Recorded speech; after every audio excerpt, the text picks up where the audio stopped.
It's our second year at the dive show in Coventry.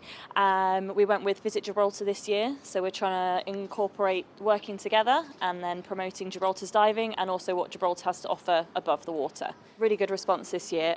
When we went last year, it was our first time, so we sort of didn't really know what to expect, and a lot of people didn't know that Gibraltar had diving at all. Whereas this year, I think because they've seen the show on Channel 5, which actually aired the night before, which was really good, I think now people know that there is diving here, but they still didn't know what we had. In comparison to places like Malta or the Red Sea where they would normally go. So we were encouraging them to come here. It's a 2.5-hour flight, amazing diving, an abundance of marine life, and something for everybody from 7 metres down to 28 metres. So it's a perfect location for families, groups, friends. We offer lots of wrecks. Everything we've got here is wreck diving, apart from one group of pinnacles, which is a nature reserve site, Seven Sisters, just outside of Rosia. And people are very interested in wreck diving, so especially the older stuff. Off the detached mole and the south mole, we have 2 wrecks that are over 100 years old, and people are very interested in that sort of thing. It's a big sort of attraction for most divers, whether it's the aquatic life that the wrecks themselves attract or things like adventuring inside them. We're very fortunate here in this part of the world. We have such an abundance of life.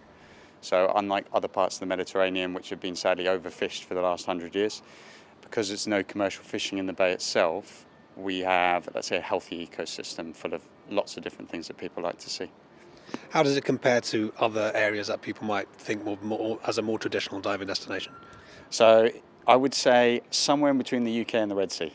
Okay, so it's not crystal clear tropical waters, but it's also not freezing cold murky waters. So the visibility drops a little bit at times, the temperature drops a little bit at times, but for the most part, that's what attracts the life. So we've got quite nutrient-rich waters, which is helpful. I like down at Camp Bay. They sank a number of boats in the 80s and 90s to create an artificial reef. They're still in quite good shape and again full of marine life. In the summer sometimes we see the bluefin tuna, which is amazing to see, and it's a nice, easy, accessible site. I don't think many people realise when they're down at Camp Bay swimming that there's an abundance of marine life and wrecks just underneath them. So that's a really good dive site that I like. Any other highlights for you? Me, the Roslin. That's our biggest shipwreck, over 100 years old, over 100 metres long, and just absolutely chock-a-block with life. Looking forward, if we're promoting Gibraltar as somewhere that people come to dive, what can be done to improve it? What can be done to make things more attractive? Sink more wrecks. A lot of countries around the world, like Malta, like Jordan, are sinking stuff all the time.